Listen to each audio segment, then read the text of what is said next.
Okay, thanks very much. I'm glad to be here, and hope you enjoy my paper. So, the idea of Islamic civilization is, we talk about it frequently, it's taken for granted. This idea more or less became popular in the late 19th century, especially the early 20th century. It has a certain development in Western countries, in Western scholarship that we're very much familiar with, since we still use that idea. It also has a development in Muslim societies, or especially among intellectuals, that is somewhat different. So what I want to look at is a specific version of this idea of Islamic civilization that became, that was promoted and became popular in the early 20th century, and in some ways it's still with us, and it was a very influential idea. So I'm going to look at the genealogy of that idea, that conception of Islamic civilization. Okay, so let me distinguish now. Civilization is it's one of those very difficult words that has, a wide range of meanings, some of which can be contradictory and so forth. They're distinct elements in the way that the term can be used. So what I want to do just briefly is distinguish some of those strands, and so that we can focus on the one I'm going to talk about. Okay, so what I just mentioned is the idea of Islamic civilization, a distinct civilization among other civilizations that existed sometime in the past and then came to an end. Okay, that's the idea of civilizations in the plural. That I just said, like I just said, became popular in the late 19th century. It was promoted especially by Arnold Toynbee, the historian. We have that in high schools, or in school. Everyone learns about the different civilizations. Okay, so that's one idea. Okay, then we have a somewhat earlier idea, the general idea of human civilization as a historical progression. Okay, in other words, the idea that there is human civilization. It started, sometime with after people came out of caves and had agriculture and writing. Okay, it started then, and it's been building up progressively since then, and it's going, to some sort of higher stage in the future. Okay, so this is a universal conception of human civilization. So that idea became, a mainstream idea in the 18th century. So before civilizations in the plural. And civilizations in the plural is a development out of that big universal idea. It's not incompatible with it. In fact, they go together. Okay, then we have the idea that I'm going to talk about here, developed by certain Muslim intellectuals, which is that Islamic civilization is not necessarily something that just existed in the past and is over now. It's a way of organizing life, a mode of culture, a type of social and cultural constellation that can and should continue to exist, and that in fact is an alternative to Western modernity, and that is its own modernity that is in some way superior to Western modernity. So in other words, this idea is that Islamic civilization is the solution to the crisis of modernity. assuming that, of course the assumption is there that there is such a crisis, and that Western modernity is a dead end that is going to lead to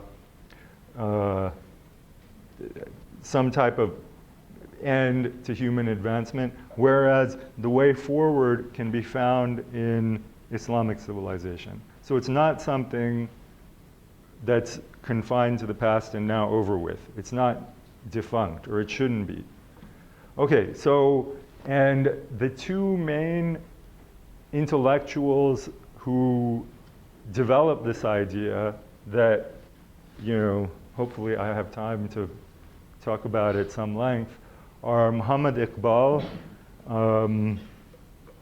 who was an Indian Muslim intellectual, and his dates are 1877 to 1938, and Muhammad Hussein Haykal, who was an Egyptian intellectual, prominent intellectual, whose dates are 1888 to 1956. And they both sort of came at this from different angles. But what I'm going to argue is that the way that they derived this conception of Islamic civilization that I just spoke of is that they drew on a secular aesthetic idea of the union of the spiritual and the material. Okay, now I say secular, that, when you say the word spiritual, it sounds like you're talking about something religious. But actually, sorry about that. Actually, this conception of the spiritual was secular in the sense that it referred to the mental and emotional capacities of human beings as opposed to the material world and the forces of the material world. So as opposed to the forces of nature, there must be some way to switch this up.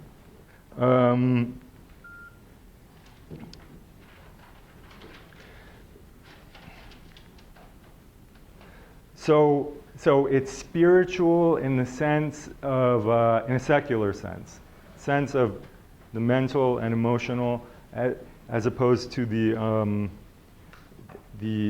material, the forces of nature, and the amoral forces of nature. But anyway, I'll talk about that further. Okay, now this opposition between the spiritual and material, and the way that they resolved it, the way that they chose to resolve it with this idea of Islamic civilization, is already implicit in that earlier conception of human civilization as a whole, the one from the 18th century. So what I'm going to do is I'll briefly go over how it was implicit in that, and then how they sort of drew this idea out and came up with this new conception. Okay, now, so that means I'll speak a little bit about earlier thinkers.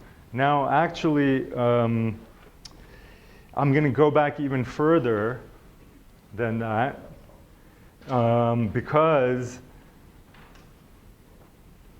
one thing that I would like to do is show how this is a modern notion of civilization that was not really operative in Islamic thought before the modern period. Okay, so I'm just very briefly going to talk about Eben Khaldoun and what he has to say, how he sort of defines civilization. And so just so that we can see that this spiritual material type of thing is not present there. And it's not something that you could derive from his kind of thought. So very briefly, now,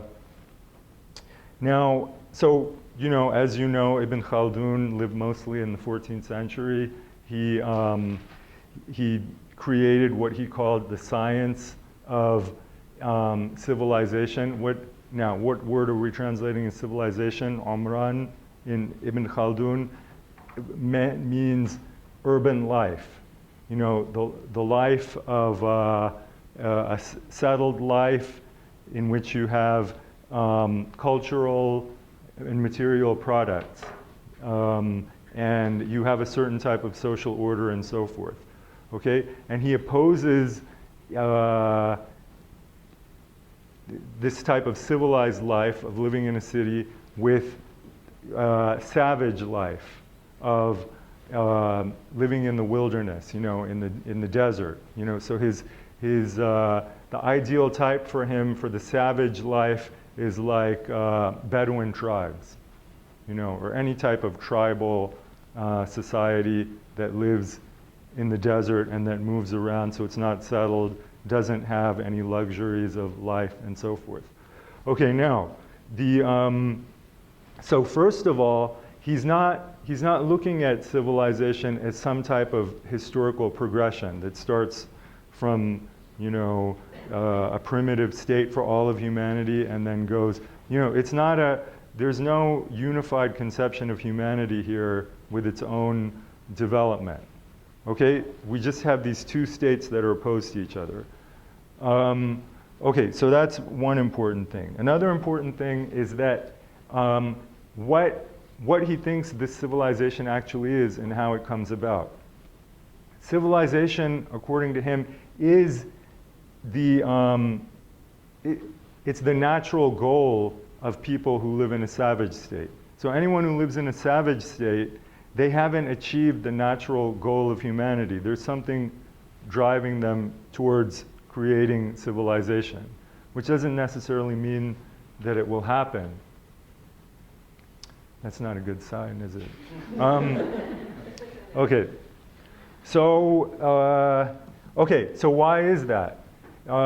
Because the way he conceives of the way he conceives of human beings is that they have this chaotic energy, these desires that in their natural state are destructive, lead to plunder. Okay, so savage people, they just they go around plundering everything. They create chaos, he says. Okay, but if there's some type of force that restrains and constrains and harnesses those savage energies, that turns those energies into the force that actually blocks plunder and destruction and so forth. So in other words, it makes that savage force itself into a restraining force that then creates order. So instead of the Bedouins attacking and plundering everyone, they become the people, the force who stop others from attacking and plundering, and they make civilization possible. Okay, because you can only have a settled life and building and culture and all those types of things when those forces, innate forces, are held in check, when they're restrained. Okay, only then can you have that. And so, you know, he has a sort of neat theory of how that happens. But in any case, so the idea here is that you have these two opposing states. One is a state of, you know, a chaotic, unrestrained condition, and the other is a restrained condition of order. Unfortunately, in his scheme, that order can never last very long. It brings about its own demise. Okay, I don't think we can go into how exactly that happens now. But the idea there is that, okay, this state of order or justice is a state of equilibrium in which those forces are kept, they're restrained in exactly the right way to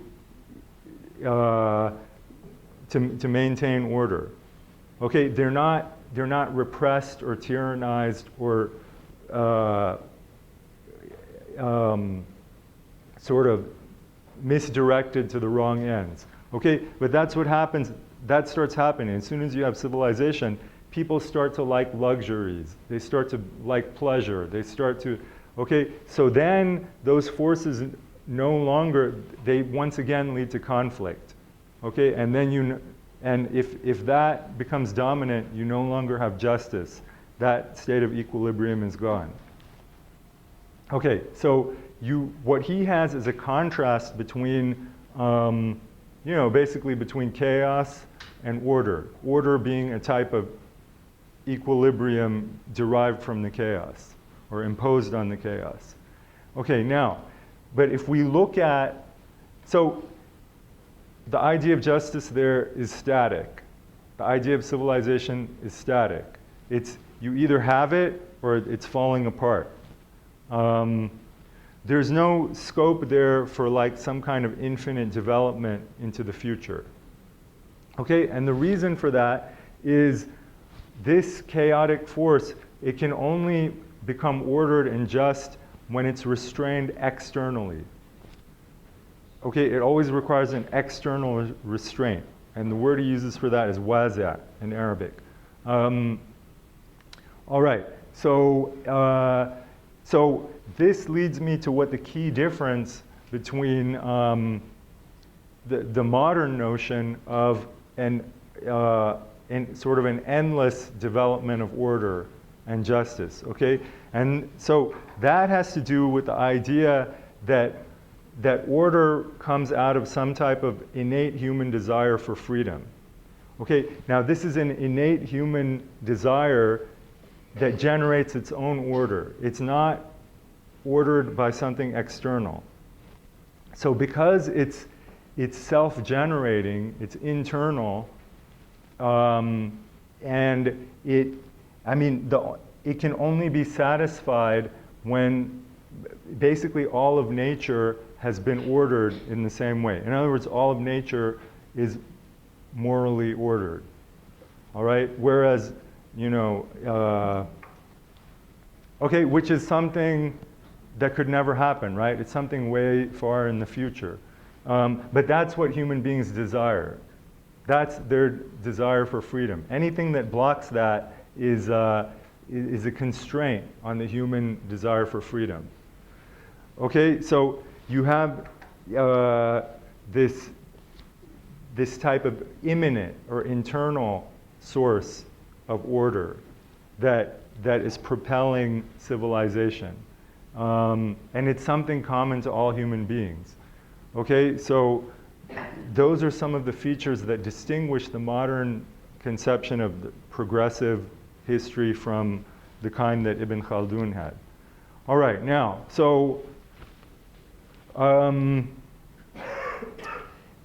the 19th century, a number of Muslim thinkers started adopting this type of idea and one of the ways that they did that was by equating justice, meaning like what Ibn Khaldun was talking about, justice with freedom. They said, when people talk about freedom, the human desire for freedom, what they're actually talking about is just what we've always talked about, justice. Okay? But in doing that, they're altering the conception of justice. They're introducing this new dynamic that was not present, actually, like I've been saying. Okay, so people like, political reformers like Tahtawi and Khairuddin in the 19th century made that type of equivalence. But what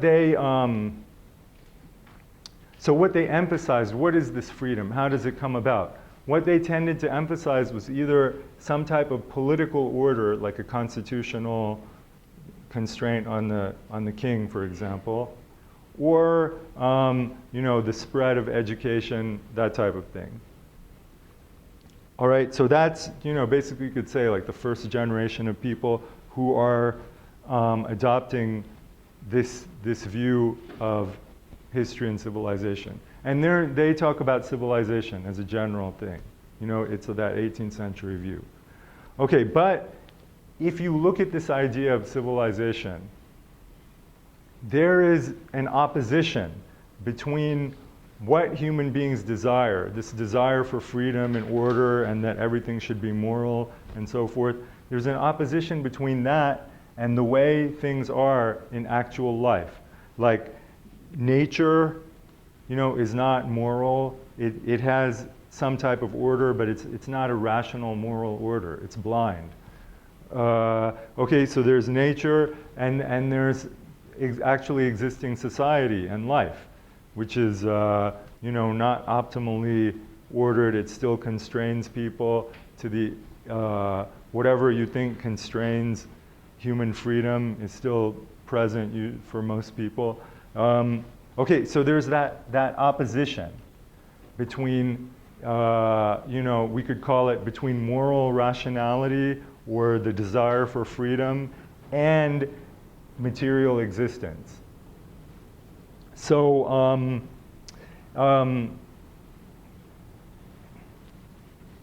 okay, so sort of the next generation of thinkers started to emphasize this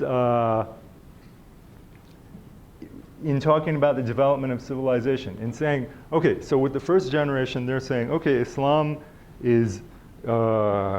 supports civilization because justice in Islam is the same thing as freedom, what they're talking about. So, Islamic law is about justice. So Islam has always supported civilization.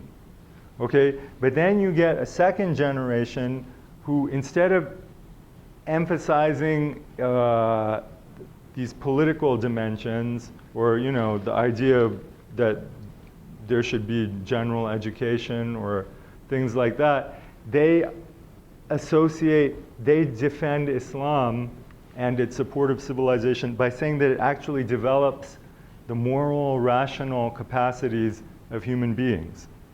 Okay, so one of the major people to do this, if I can get this back here. There we go.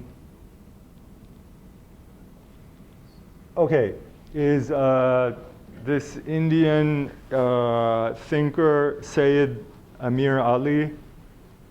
For some reason I didn't put his dates there, but okay, he was 1849 to 1928. Okay, so if you look at what he says here, he has this huge defense work in which he gives a history of Islam, and it's it's an apologetic work that defends it, but it's an interpretation of Islamic history that became very influential.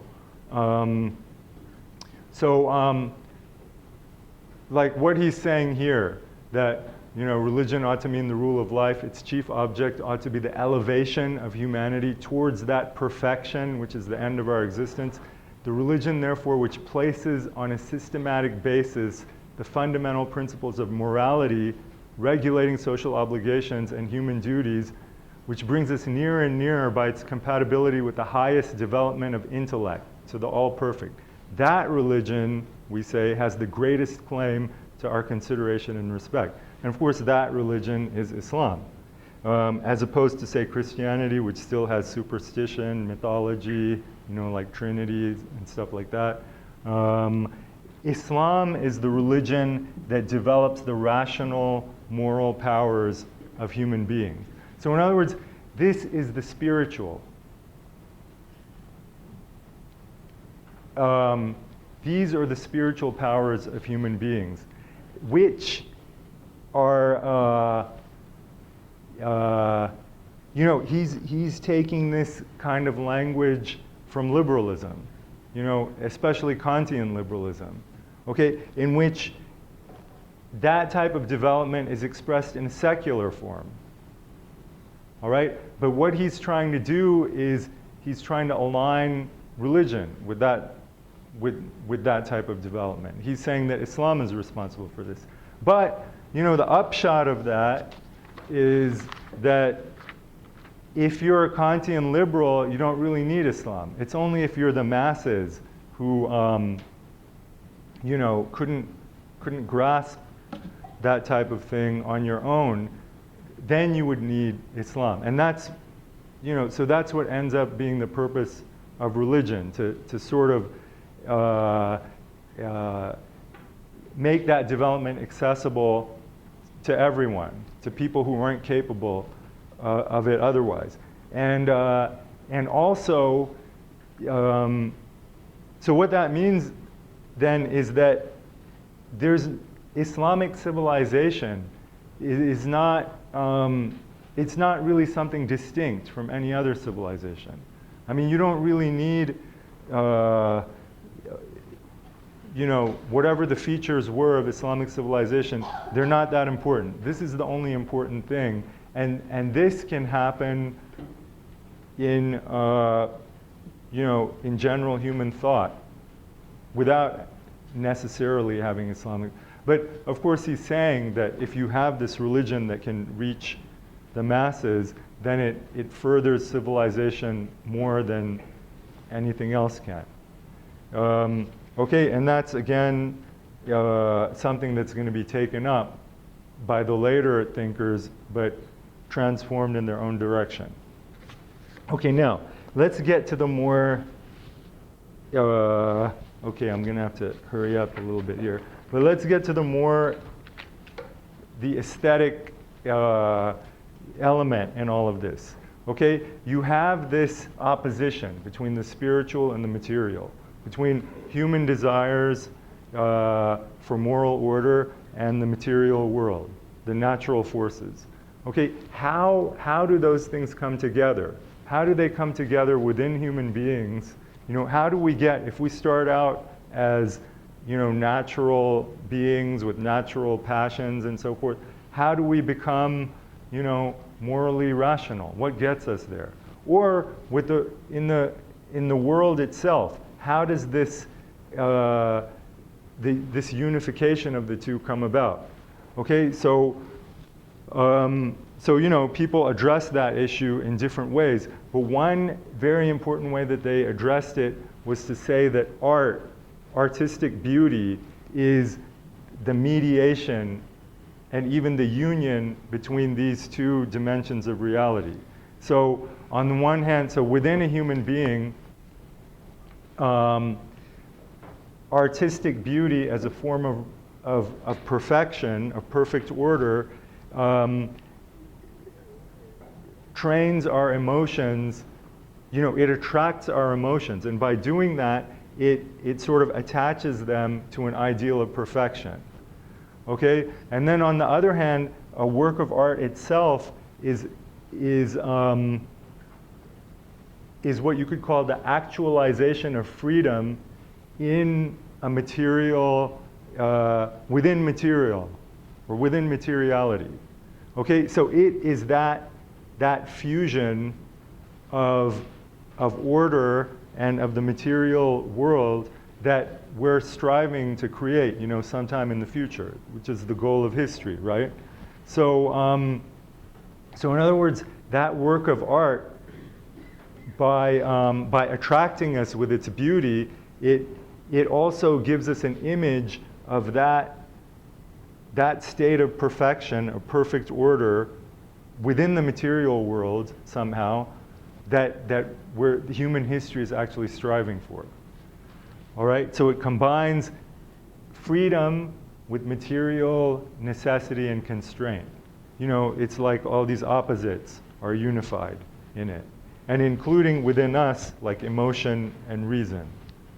Or, okay, so you know, that's a long story, obviously, that many books have been written about. Okay, but this is the kind of thing, or this is precisely what Iqbal and then Haeckel are using to create their the way that they understand Islamic civilization. Okay, so like, okay, and another aspect of this that I should mention is what's called vitalism. Okay, vitalism, which is very popular, coming out of this type of aesthetic theory and related to the biological theories of the late 19th century, is the idea that life itself, that there's this force, life, which is a will to actualize freedom in the world. Okay, so all of life, or the force behind the development of life, is actually the same type of will to freedom that that human beings have. And so human beings are somehow just, like the highest manifestation of this life force. All right? So, okay, so then when we look at Iqbal, for example, who started writing about this type of thing in the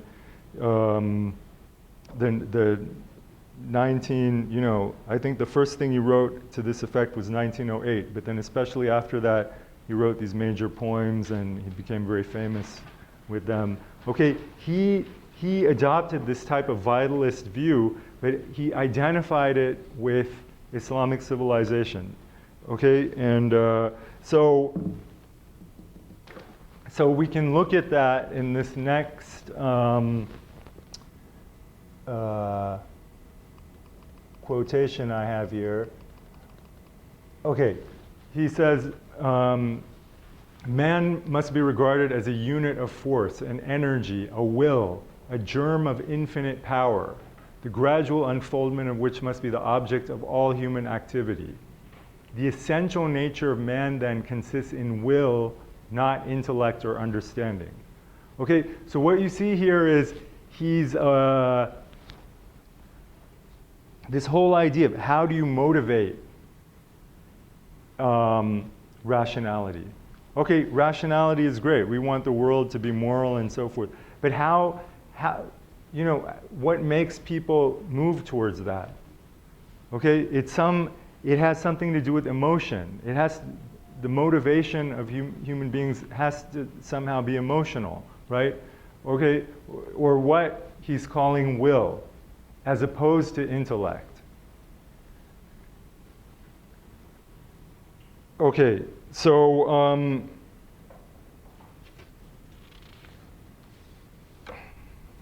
okay, now on this basis,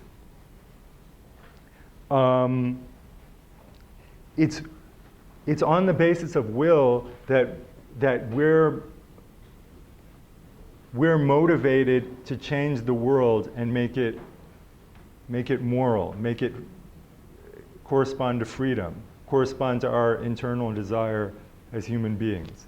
Okay, so behind that is will. So will is the mechanism, whether you're talking about the will of life, life as a force that's generating, like evolution, for example, higher and higher beings. I mean, what's going on here? Life is, according to them, is reaching perfection through the material world. Okay, it's achieving freedom, like human beings' capacity for freedom is one of those steps in the evolution of life.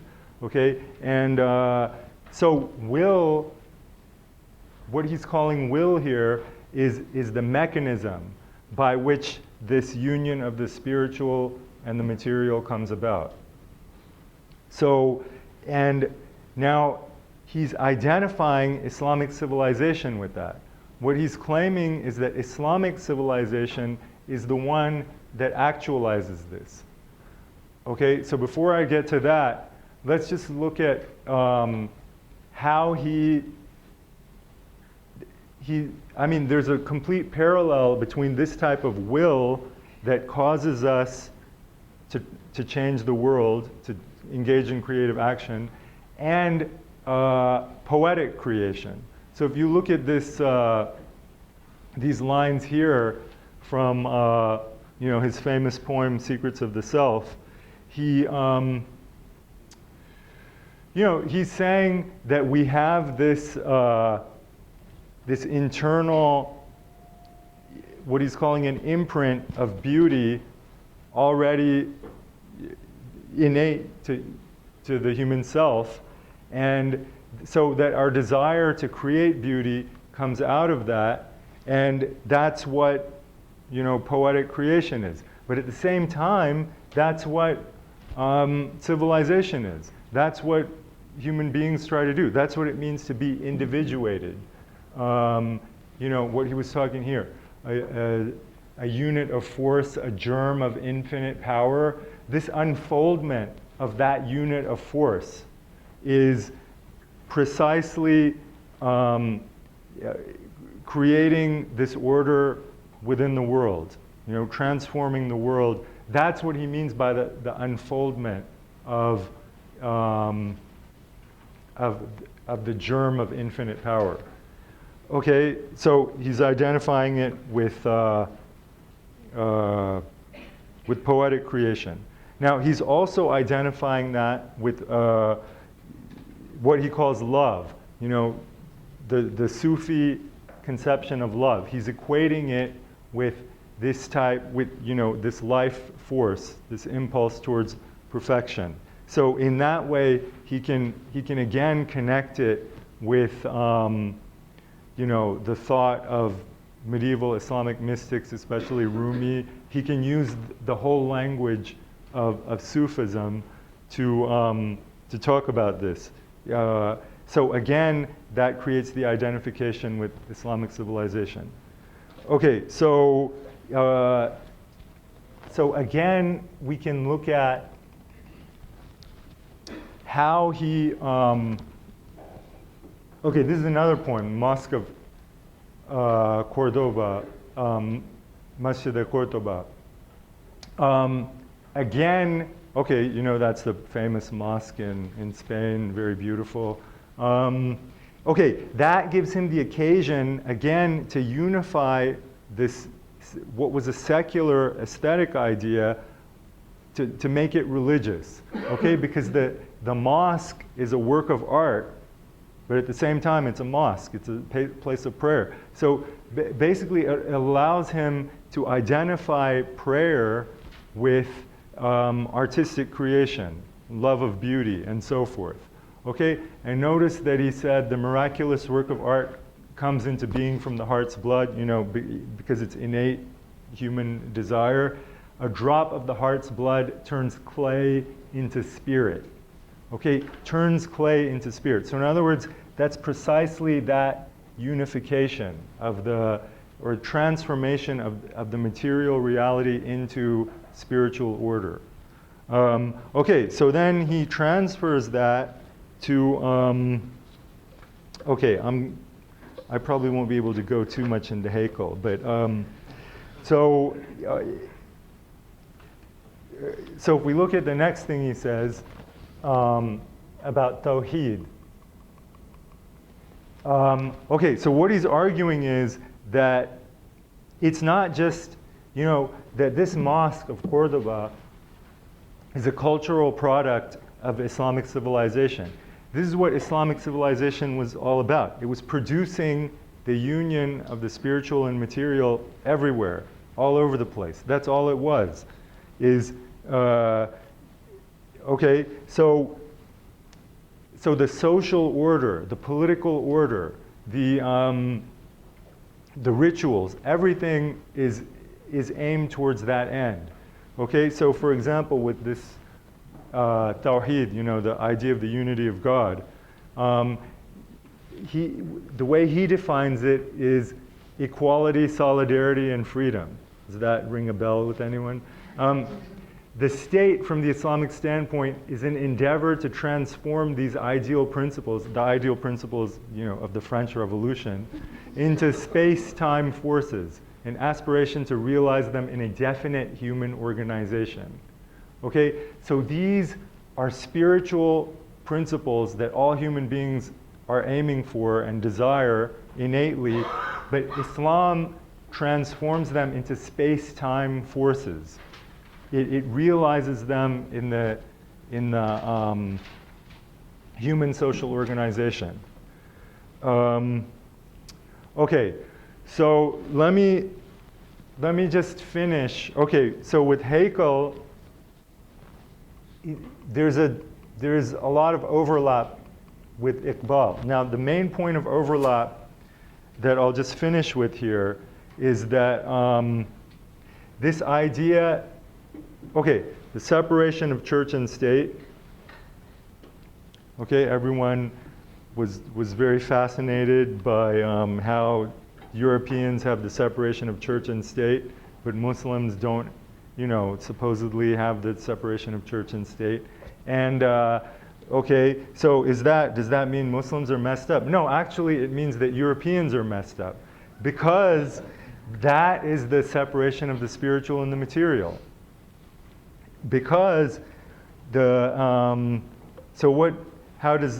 how are they looking at that? Okay, because Christianity is oriented only towards the spiritual and not towards realizing spirituality in the material world. Because of that, when people started thinking about science and so forth, the church tried to prevent them from doing that. It prevented free thought about the material world because it only cared about spirituality.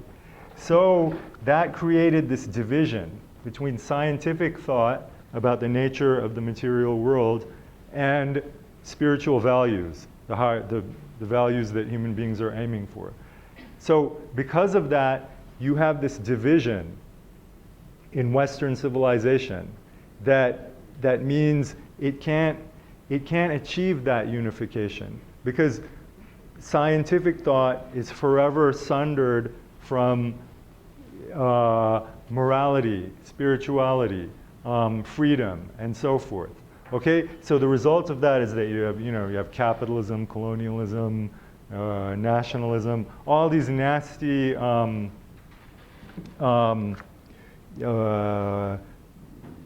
forces of self-interest become dominant. Okay, in Islam, however, there is no division between scientific thought and spiritual values, because for various reasons, like according to Haeckel, for example, the principle that science does not only looks at what is measurable, meaning only the material, and is not and puts aside everything that is not measurable or perceivable. That's the evidence of that separation between scientific thought and spiritual values. Whereas with Muslim scientists of the past, according to him, they never had that type of separation. Okay, so so again, with Islamic civilization, you have the union of those two, which creates the capacity to have that perpetual development towards freedom and creating justice and so forth that human beings aspire to. Whereas with, like Iqbal says about Europe, for example, Europe today is the greatest hindrance in the way of man's ethical advancement. It can only stand in the way of spiritual democracy, which is the ultimate aim of Islam. Okay, so, and what I'll end with right now is, once they adopted this idea of some type of aesthetic order, as opposed to, like what would say the Amir Ali, it's just liberalism. It's basically liberal morality and rationality is the content of Islam and Islamic civilization. But with them, it's some type of aesthetic formal order. So, I mean, that's a very vague kind of concept. It doesn't have any it doesn't have any discursive content, really. So what happens then is that it can go in different directions. So like, if you take another from the next generation, Sayyid Qutb, who was very much influenced by this mode of thought. Before he, became an Islamist, he was a literary critic and a follower of one of the people who formulated this type of aesthetic thought, who is Al-Aqad. So he was able to take this mode of thought and, take it in his own direction. So so this had the effect, that it created these new possibilities in how what you could say Islamic civilization actually was, and where humanity should go according to that. Okay, thanks very much.